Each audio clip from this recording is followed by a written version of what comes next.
It's been more than a month since the protests in and around the Gaza Strip began. Demonstrations that have seen more than 40 Palestinian protesters killed and more than 6,500 injured. But there is another cost to the violence.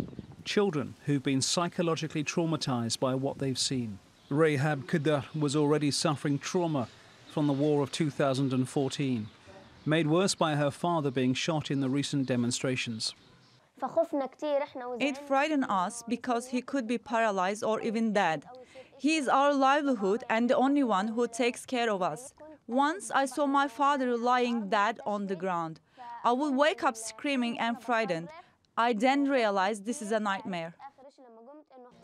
According to the Norwegian Refugee Council, 56% of children they spoke to suffer from nightmares. Schools are reporting a rise in symptoms of post-traumatic stress. The widow of Jihad Abu Jamous, killed at the demonstrations, says her children wake up at night.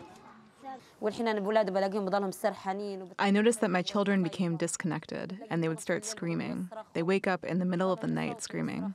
My younger daughter keeps saying, "Papa, Papa," as she was used to him carrying her, hugging her, and playing with her.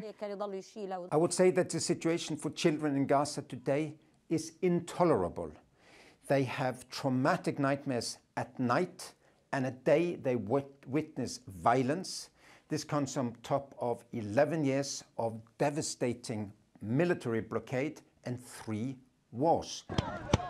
There's been growing international criticism of Israeli forces for their use of lethal force.